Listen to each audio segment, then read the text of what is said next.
Okay. Yeah, I think we're live. Cool.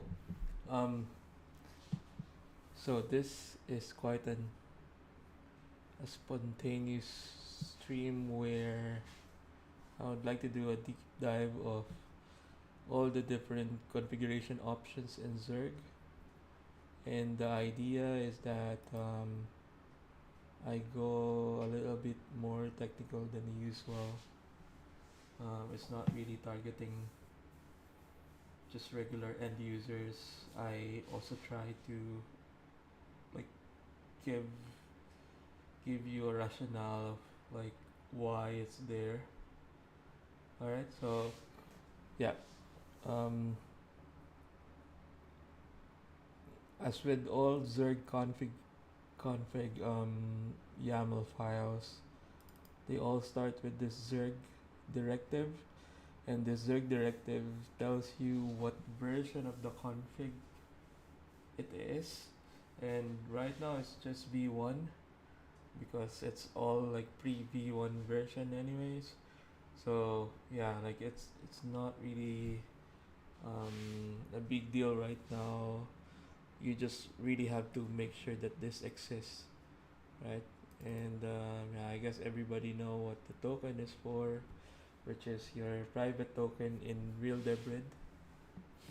And yeah, so these two are the main things that needs to be there. The rest, I believe, they have some default options. So the Zurg config will work with just these two things. Um, I think so, yeah. And um,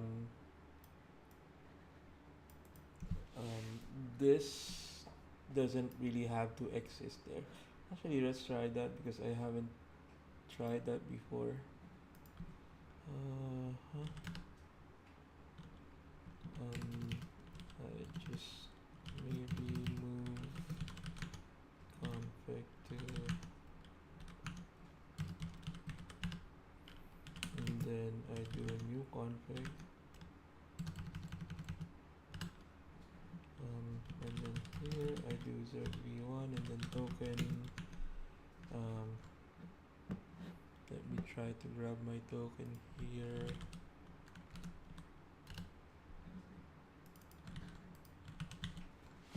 Right, so I'll reset this later on, so it doesn't matter. Then let's try to run Zurg. Yep, so it exists, right? So as you can see, config dump, these are all the default values that Zurg uses when you don't specify a config. If you're curious what will be the directories if you don't specify any, then it's all the underscore underscore directories. So like underscore underscore all, downloads, unplayable, and dump. And I think only those four will show up, right? If you don't do anything. Okay, going back to configs. Here, I'll explain each of them to you. API rate limit per minute. So this is a new one in RC4 for version 0.10. This goes hand in hand with Torrent's rate limit. Right, so maybe I put this in here. This was introduced because of the new API restrictions of Real Debrid, and yeah, the default set here are the ceiling values that Real Debrid mentioned. So for the API rate limit, um, this only applies to the API request, by the way. So what I mean by that is it doesn't really concern downloads, right? So when you're streaming a file, um, that that specific request, it it um, it doesn't have any API rate limiter, so that's supposed to like start immediately if you're doing an API request. So what does that mean? Like any connections going to API dot realdebrid.com, right? So um, this applies for unrestricting a link, getting your torrents, getting your downloads, yeah, all these things.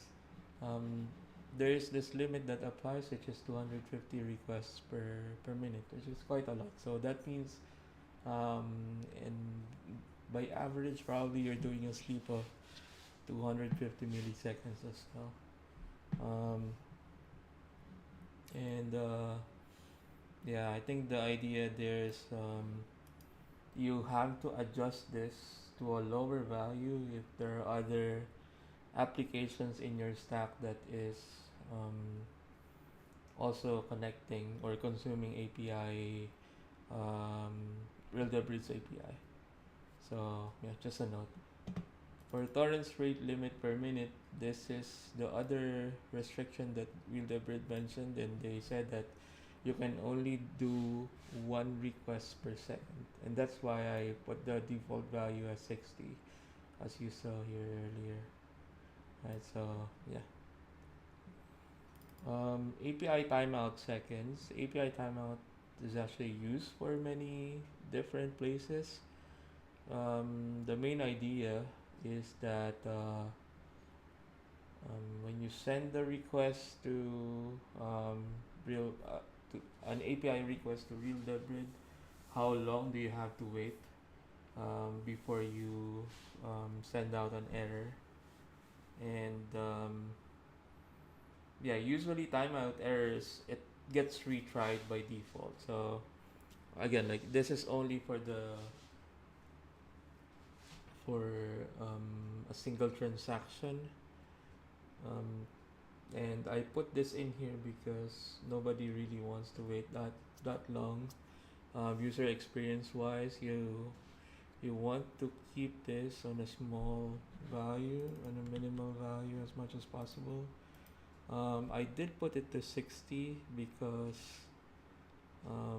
the torrents endpoint in particular takes some time if you have a lot of links. Like if you have a lot of like season pass, for example, um, it takes some time for you to like it takes some time for the API server to return that data. And now that they have removed the links data, I'm not sure.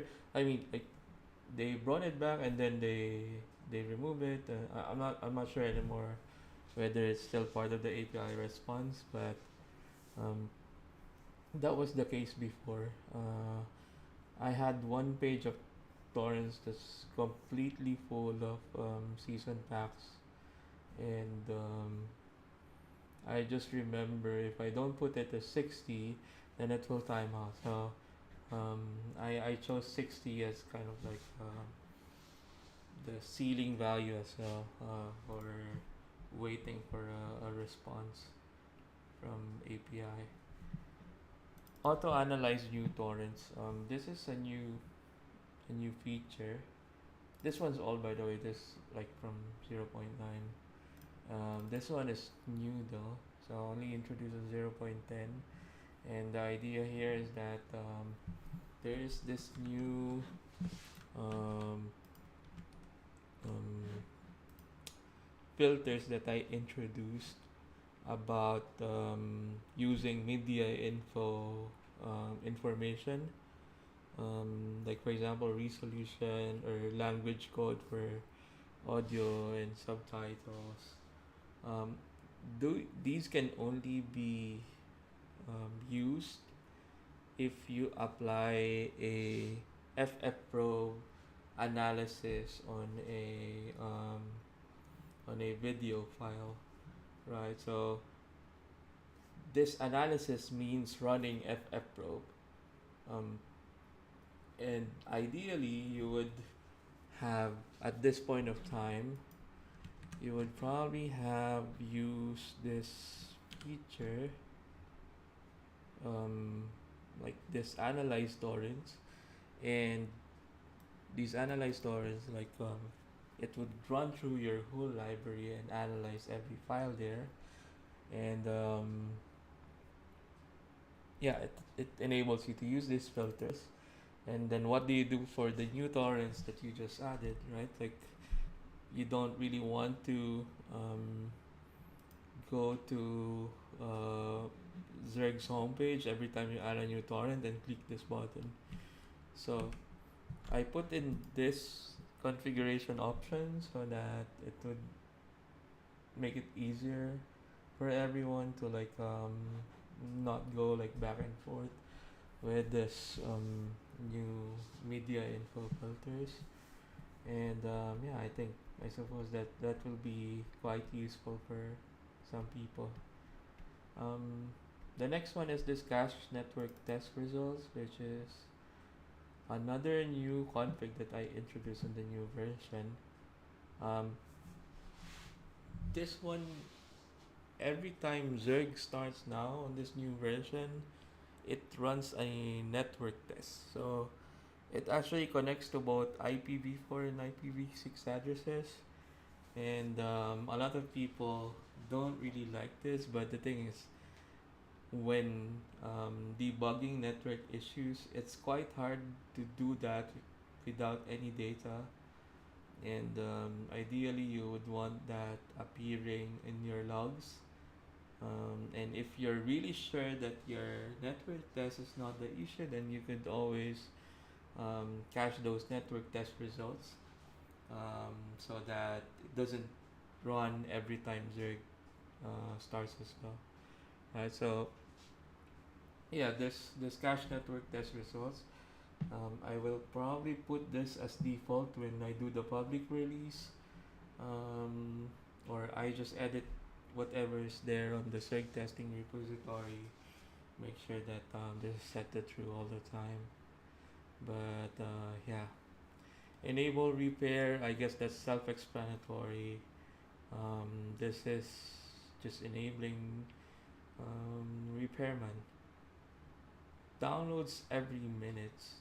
This is configuring the refresh, this background refresh job that fills the data on your downloads folder on the mount, right? So I mean everybody knows about this underscore downloads. I did modify the behavior of this since 0.9. Now 0.10 downloads folder will only show you non-real debris downloads. I just figured that there's really not much point to show the downloads that are coming from real debris, regardless of whether it exists or not in your library. Yeah, I just thought like I don't know, like I probably have to rethink that in the future, but right now it will only show you non-real debris links. And what that means is like if you, for example, unrestricts a link from Mega Upload or YouTube or some other hoster links, um, that is not a torrent, that is not real debris, then it will show up there. And yeah, like that will be refreshed every X number of minutes as you have configured here. I think the default here is 60. No, actually, every 12 hours. So, yeah. Download timeout seconds. This one is related to API timeout seconds, and I suppose you guys kind of understand the differences. API is for API requests. This download is for streaming or download requests. So this connects to the download servers of real debris, right? So this only applies to those requests, nothing else. Download token. So this one in particular, I just wanted to mention that this will only be available on the um, sponsorship version. I would like to say that, like, this will be kept in private because this is borderline um, questionable. Um, because this is so easy to abuse. Actually, it also makes Zurg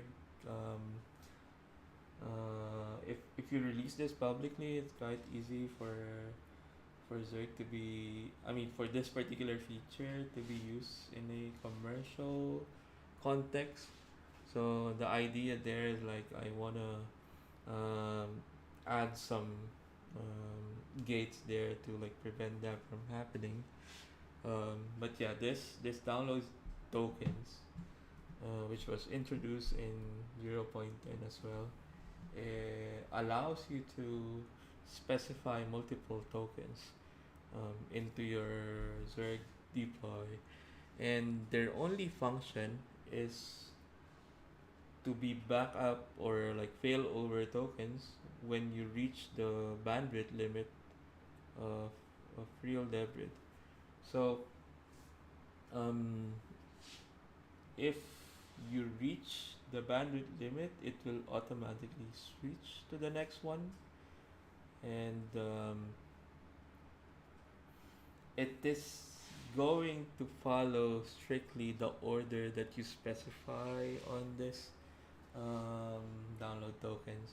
And I just also want to mention that if you don't specify the token that you have put it put in here, then this will actually be the first token that will be used for downloads, right? And then um, the second one will be the first item on this list. Um, I hope that's clear. Yeah, I'm not really good with explaining this complex convoluted logic, but yeah, that's the idea. This download tokens, it doesn't matter if they have no content inside. Um, if there's no content, actually, even if there's content or there's no content, it doesn't matter. Regardless of the situation, only the token that is specified here will be source for content. Download tokens is exclusively used for downloading and streaming and nothing else. Alright, so yeah, that's it. Next one is this dump torrents everywhere. So I'm grouping them together because this is also related to um, a background refresh job. And this one in particular, um, it's kind of like a backup interval if you think about it. What it will do is copy your entire library coming from real debrid's what do you call this, API, and dump them into the dump folder in Zurg. Um, so dump folder is this. So there's data folder and then there's a dump folder, and yeah, I will just copy everything there together, all together, um, and maybe I'll just explain this dump feature in another video. But yeah, that's the idea. It kind of like works as a backup because those files, those Zurg torrent files, they're actually portable. It's kind of like working as a symlink, I would say, right? Like it points. I mean, like a symlink, it points to file data, right? The Zurg torrent files, it points to one or more video files, and it works for any token, even if you don't have that specific content on your library, then that specific Zurg torrent will also work for your account, regardless if you have it or not. So yeah, I think that's a pretty cool feature. Um, But yeah, let's see how we can make it usable for everyone. Force IPv6 is self-explanatory. For some reason, Go's network library behavior, you have to force it to use IPv6 because somehow IPv4 is always preferred. Um, I don't really know why. Like I didn't really bother with trying to figure out why is that happening. But I just added this configuration. This is like from 0.9, so it's quite old. Um, but yeah, I suppose it's a quirk of Go standard library. Hide broken torrents. Maybe a lot of people don't know this, but there's this config called hide broken torrents, which is basically it will hide the file from the directories if it is tagged as broken. If one of the files inside the torrent is broken, then it will hide the file or the directory completely. I think that's the idea there. Um, and it is false by default, meaning it will still show up in directories because I don't want the symlinks to break when when you disable this hide. Actually, I'm not sure what the behavior of this symlink setup because I'm not using symlinks. I just really focus on testing Zurg. That's why I have a very simple setup. But like you have this option. Do you want them to hide in your directories or not? Like that's the main idea there. Host is the host name that, or no, it's not the host name. Probably the IP address that it binds to. It goes hand in hand with this port config. So for example, you only want this to be in your local network, meaning like the network of the machine itself, right? Like the loopback network. You can just specify host to be 127.0.0.1 and it will not be exposed externally from that machine, right? It will only be accessible inside. But if you want it exposed, then obviously you don't want that, and the default value here will already work. Port is by default port 9999. I didn't know I choose that, by the way. I just went with that mainly because I wanted to be repeating. Like when I'm typing it out in my browser, I just want to press as few keys as possible. So that's why I went with port 999. But obviously you can change that. That's why there is this config option. Right. So yeah. Ignore renames. This is not used yet. I just put it in there. I thought that when I started 0.10, I thought that I could finish the rename functionality quite fast, but that wasn't the case. It was very hard to um, execute. I was thinking of like the different parts of Zurg to refactor just to enable renames, and I felt that I probably need to do 0.10 first before I actually do the actual rename work. But yeah, I just left it there. It doesn't really do anything, so you can just ignore it if you want. Log request. This is another config option that I recently added for 0.10, and log request gives you more data, gives you more log lines, specifically about the speed of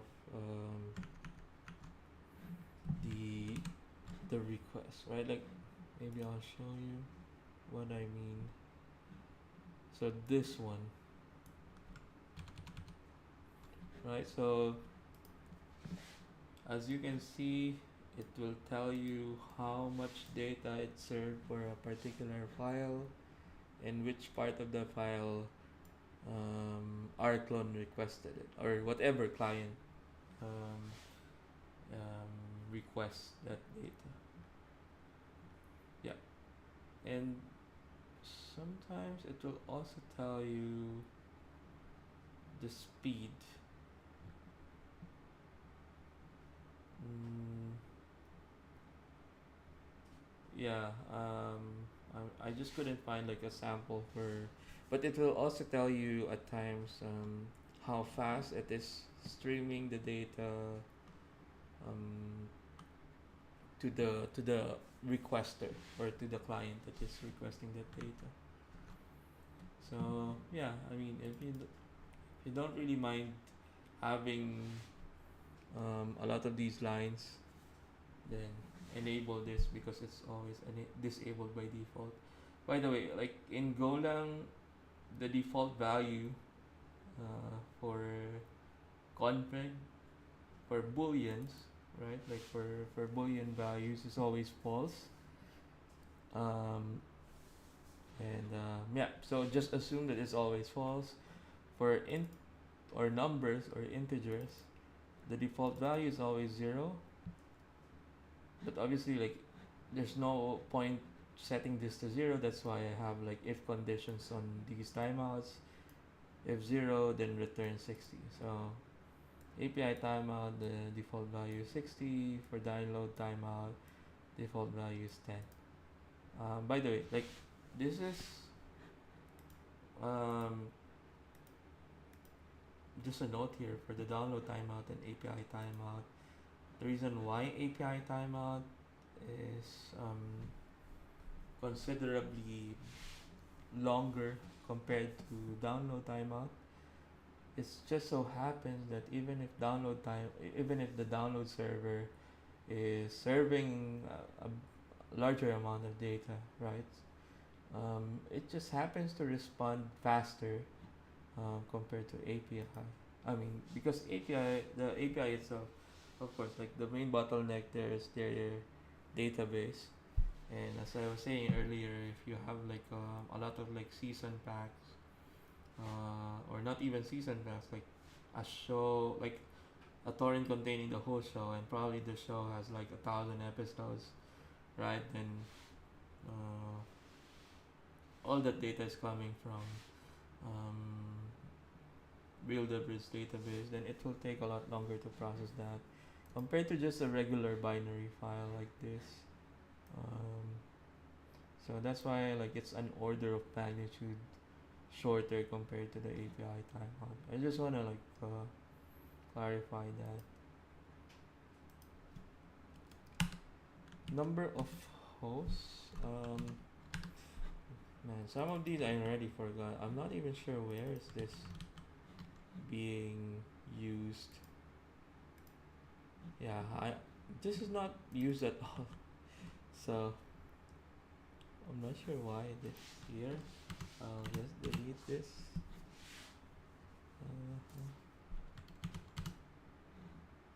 Oh wait, it is used. Okay, let me check.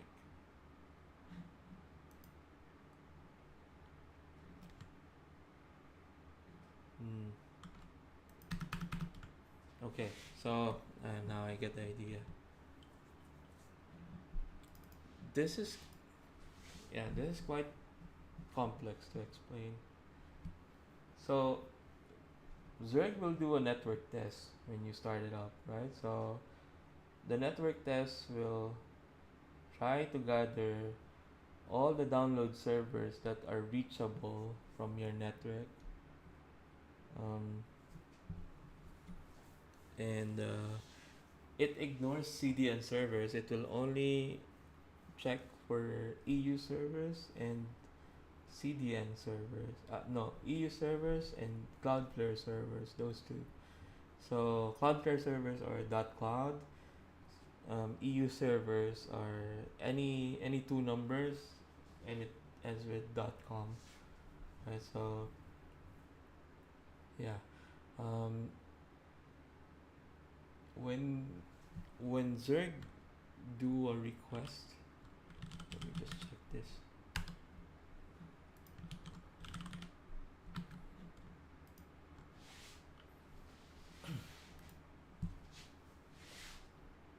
When Zurg do a request, it will check if the host is reachable, and what that means is it will check for the results of the network test that it ran during the startup, and returns whether it's true or false. And if it's false, then yeah, it returns it, which is quite weird. Why would it do that? I need to check this again. I think it's also a good thing that I'm doing this quite spontaneously. Now like I'm realizing some errors that I made. But the whole idea here is like you want to limit the number of hosts that you connect to and only prioritize the smallest, the shortest, um, like the fastest servers, right? So the network test that Zurg runs every startup, it actually measures um, how fast that download server responds to your machine, to your request, and it will rank them from like the fastest to slowest. And number of hosts limits, um, because usually like there, I don't know, like probably like there's 70 download servers of field debit, right? And you only want probably just 10 of them, um, the 10 fastest one, right? So you want to use this feature, but right now it doesn't work that way, so don't use that. But I'll fix this later after this video probably. Um, and yeah. Okay, another thing. Concurrent workers. So actually, this doesn't really um, have anything to do with the end user. It's more of like my setting of like how many parallel workers should run, especially when it's fetching information like torrent info from the API. Besides that, I also use, actually I use these workers in the whole application. So yeah, it's like used quite extensively. I would say that you just stick with the default and then you'll be fine, right? So the default is 20 workers, and I would suggest to not change that value unless you really know what's happening. On library update is a hook, so that this is the only hook that I've developed so far, but I'm planning to add more hooks as others have suggested as well. Um, so this hook um, Go will execute this, whatever you specify on this, whether it's a program or a script or whatever. Go will execute that whenever the library updates, and it will pass parameters to that program or script. I'll show you what I mean. Let me check.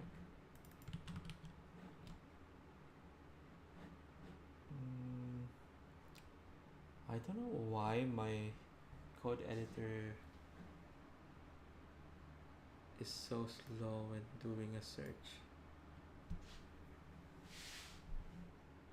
I don't know, like it doesn't take this much time like a day like yesterday.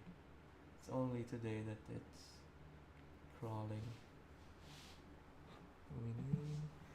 We need overseer integration somehow. Overseer integration. The thing is, like overseer, it provides you like the way the requests are done in overseer.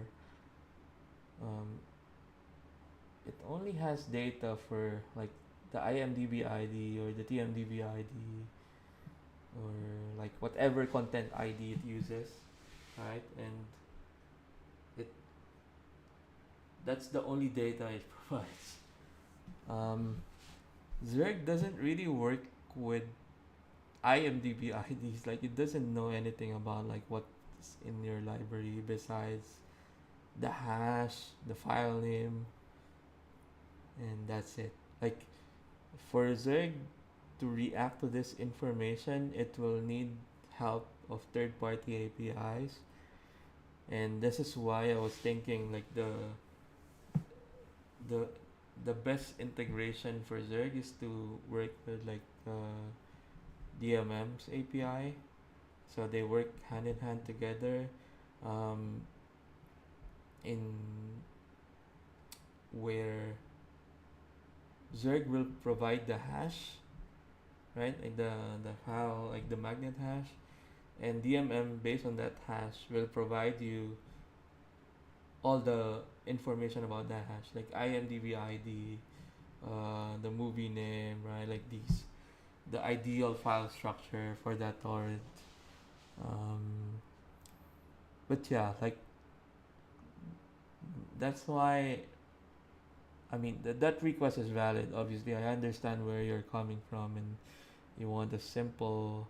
I mean, you want like overseer um, to be used with Zurg, right? Like overseer as a fantastic um, graphic user interface um, for such an application. Like you have multiple users who can make requests, but the issue is that Zurg isn't capable right now to process that information. So at its current state, probably like no, like there's really not much in there. Probably like wait for like 2 or 3 more versions before I could get DMM's API integrated. Alright. Yeah. Anyhow. Where was I? Alright. So this library update hook. Right. So as you can see, I'm passing this argument paths. What does this mean? Is paths basically is the path of the content that was updated. Yeah. So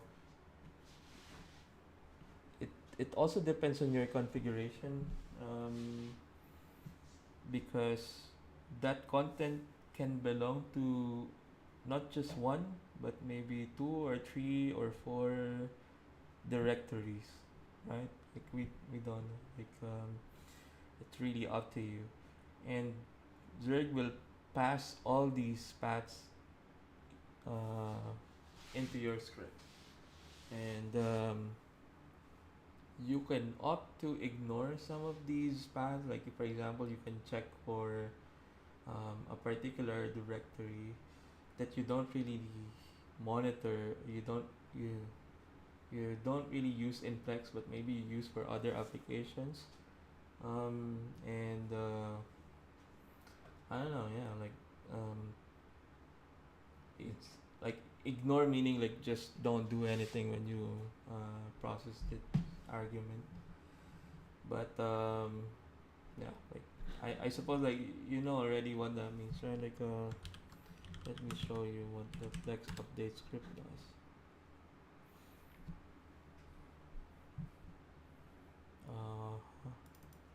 Yeah, like this is where not me, but like whoever created this script, which is Godware.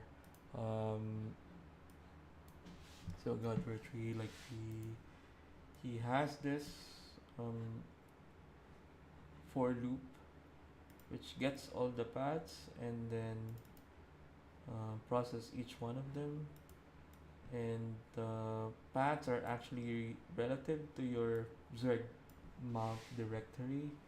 So if it is for example /mnt/zurg,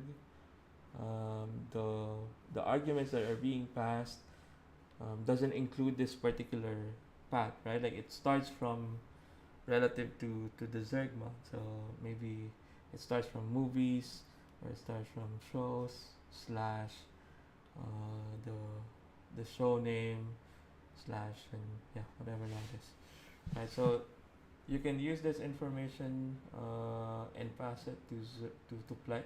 I mean, through this endpoint in Plex. So this is Plex API.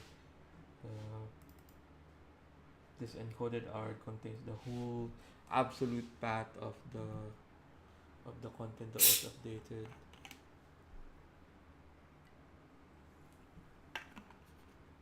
And if Plex detects that you have a library pointing to that particular location, then it will do a library scan. That's the main idea there. Obviously, this is, you have to like be mindful about usage of this library update hook, because a Plex scan, if misconfigured, could wipe out your bandwidth, your real debit bandwidth, right? Like if for example on Plex there's a setting for detecting intros, or what else? Generating thumbnails. All these things can happen whenever a new item gets added into Plex, right? So, and when is a new item added into Plex is when it's doing a scan, right? So you have to think that this update hook can trigger a scan. I mean, will trigger a scan, and the scan may or may not add items, and may or may not generate thumbnails, or may not detect intros. These kinds of things, like extensive media analysis of a single file. Right. So if that is a TV show containing 1,000 episodes, yeah, that's just not ideal. So make sure that you have these things, these media analysis tasks scheduled. Like make sure that they are configured as scheduled tasks instead of hooking them into the scan itself. So when it's a scheduled task, it won't execute immediately. It will only execute on the time period that you specify it to execute.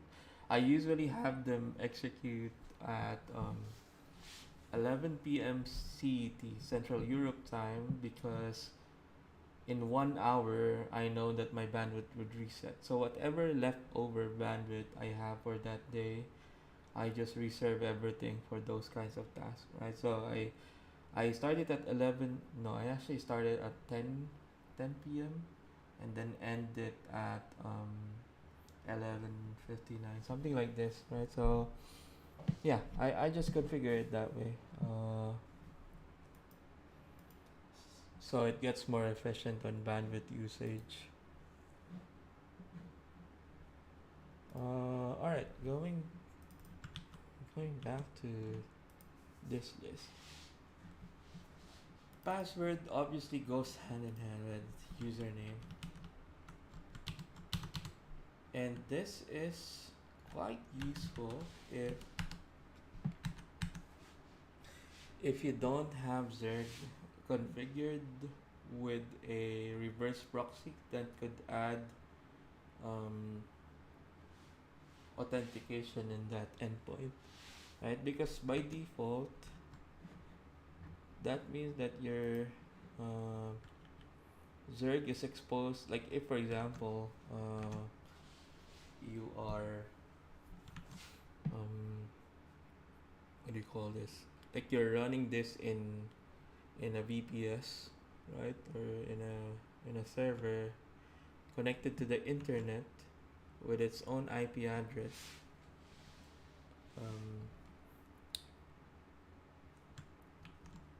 that means if you don't have any username or password configured, then it will be exposed to the internet and it's quite insecure. You know what I mean? Like it's like anybody could access your Zurg deploy and download stuff from your server without any kind of authentication, without any kind of authorization, right? Required. So I would suggest if you're running this in a server, make sure that you have username and password configured. And when you configure this, you have to also make sure that you update your rclone config. Not just adding plain text username and password into the rclone config file. Actually, username will work, like plain text username will work, but password you have to um, use rclone for that. What I mean by that is like using rclone config command. Oh god, yeah, my machine is crawling. Maybe because I'm running OBS as well in the background.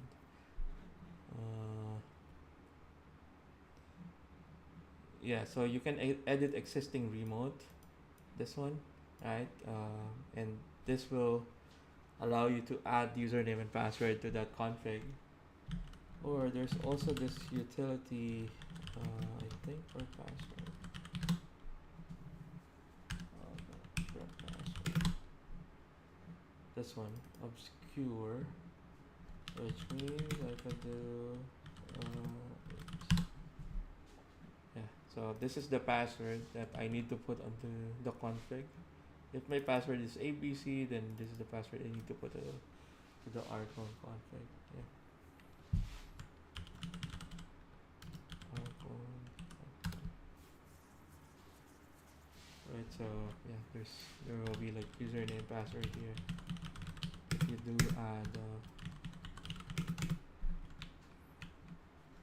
username password. Okay. Playable extensions.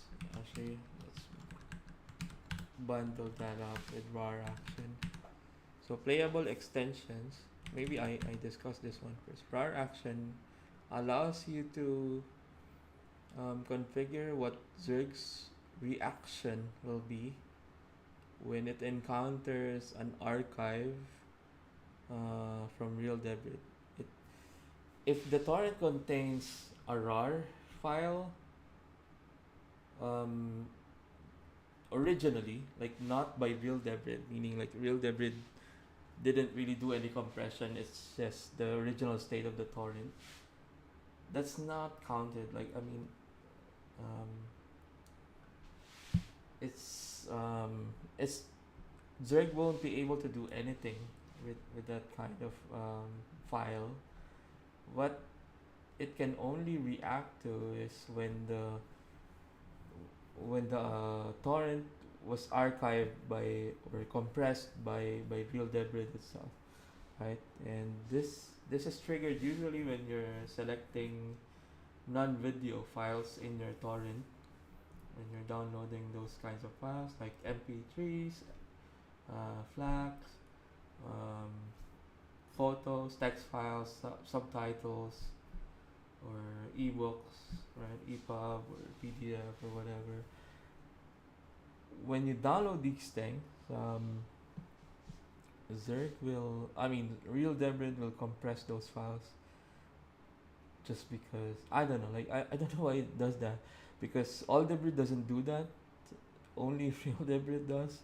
And honestly, I find that quite absurd, because if you download a single file anyway, which is what Zurg is using, it is what Zurg is doing as a trick to extract these torrents, right? You can download a single file. For example, if Zurg, if a torrent has 100 files, 100 subtitles, for example, and of course, like if you select all those files in a single download, then Zurg will compress that. But if you download the torrent 100 times and select every single file in the torrent for those 100 in the 100 downloads, then real debris won't compress that torrent. And as I was saying earlier, that's what Zurg is doing. That's how it tricks real debris to extract the RAR. And yeah, just wanna just wanna let you know about that piece of information. That's how Zurg extracts the torrent. And so actually, Zurg is able to let you use real debris for ebooks as well as music, right? So that's it's a new feature for 0.10. Additional playable extensions. You have to specify this when you have RAR action set to extract. By the way, there are many options here. You can extract the torrent.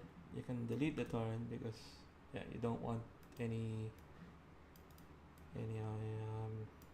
any weird things in your library, or you can just ignore them. If you ignore them, then it will be moved to the unplayable directory. Unplayable directory. Yeah. Unrepairable. I'm not sure what this means. Yeah, there is an unrepairable tag, but there's really no directory there. Yeah, so you can delete it or extract it. And additional playable files. Where's that? Additional playable extensions, I mean. These are like extensions that you can specify. Actually, if you have set it as extract for our action, and you didn't do any extensions on this config, it won't do anything, because it wouldn't select any file in the torrent. You have to specify at least like one extension for it to do something. So what Zurg expects to have this, I think common values would be MP3 and FLAC, right? Like I think that's what I also put on the sample config. MP3 and FLAC, and maybe PDF, sub, SRT for subtitles. I don't know. Like it's really up to you. But yeah, like these are the file extensions that Zurg will extract from a compressed torrent, and at the same time, that's the reason why I'm calling it playable, is because they wouldn't be moved to the unplayable directory. And you can add them to like your custom directory configuration. Yeah, so that's how it works. Another one is Proxy. Proxy is just the network proxy. So if you're running a proxy, you have three options actually to use that. You can either specify an HTTP proxy, an HTTPS proxy, or a SOX proxy, a SOX5 proxy. Those three proxies are the only ones that are supported right now. I think a lot of people are actually using VPNs instead of proxy. Yeah. But yeah, if you are, for example, I was using this setup before, where I had Cloudflare Warp running, um, but it didn't. I didn't like hook it up to my main network interface. Instead, it's exposing an HTTP proxy that I will use in Zurg. So even if I'm running it bare metal, um, Cloudflare Warp and Zurg, only Zurg will pass through the VPN connection, right? So because it's the only one using the HTTP proxy. So yeah, I suppose like others could probably find inspiration from that. Um, what else? Refresh every second. This is how often Zurg will check for your library's state. It will check if there are any changes as configured. I mean, how often is configured by this option. And by default, this is 15 seconds. And somebody from Reddit is actually thinking that's like DDoS level. Definitely no. Like yeah, if you're requesting an API every 15 seconds, I don't know, and your API is API's performance is being degraded with that, then there's something wrong with your API. Um, yeah. Okay, there's a question here. Is there any way to organize the folders and movies added via Debrid and Zurg into a filing system? A series like The Wire, for example. Right. So about this, you have two options.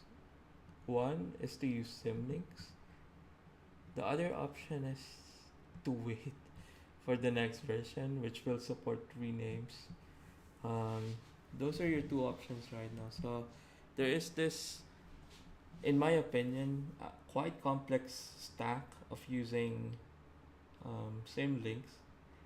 Um, and using symlinks, you have a couple of options as well in that stack, right? Like the the first stack that use symlinks, I believe is this R stack where RDT client added support for creating symlinks um, based on your torrent library, right? So it's using the R stack plus RDT client, and then yeah, you can connect that with Zurg. The other option is to use what you call this black hole script by one of the developers in the Ragnarok Discord server. I think it will scrape your torrents API endpoint again and create symlinks through it. It will try to classify what um, what movie or TV show you have and create symlinks based on this. I mean, this is just a guess, by the way. I'm not completely sure. And then the last one is Riven. Um, Riven is like a single application. So earlier it was the black hole script, which is just a bash.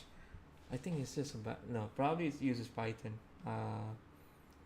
And then Riven is also written in Python, but like it's a more of like a full-fledged application where it will also source new content for you. It kind of works like Radar and Sonar, and yeah, you should check that out. And what is this Debrid Media Manager plus Zurg for Windows Dummies tutorial? I have to set up the Zurg 3 Windows session. I get different results each time. I don't know where you got this Windows Dummies tutorial. Probably, I mean I keep seeing a lot of like. Let me try to search this, right? Like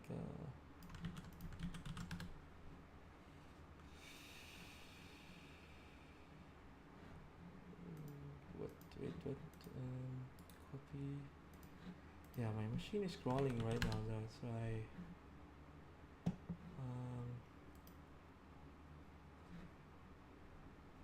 Let's see. I forgot where I saw that. Yeah, I remember seeing that, but like I'm pretty sure I'm not the author of that.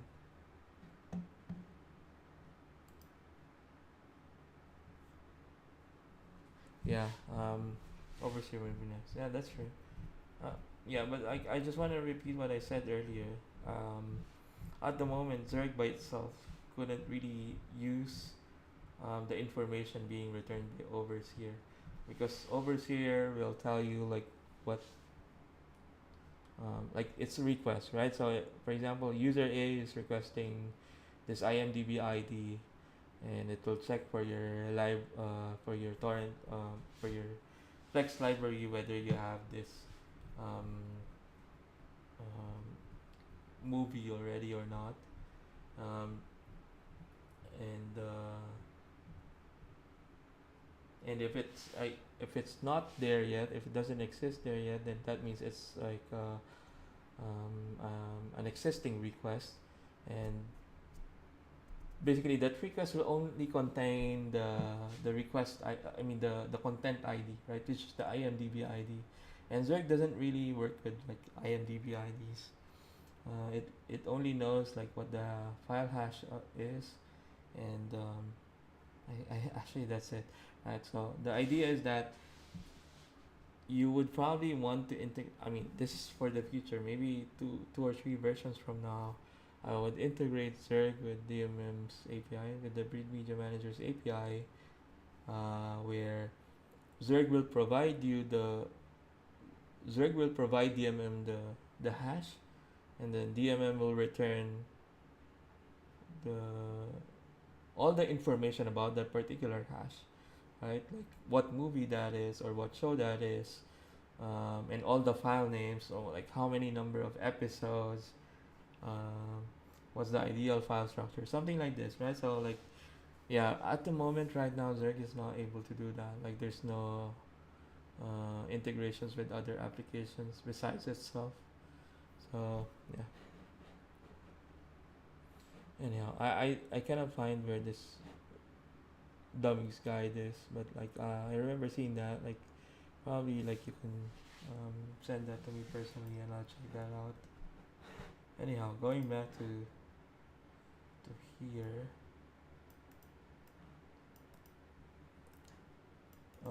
Yeah. So I guess everybody knows now what this is for. Repair every minutes is how often repair will check for broken torrents. It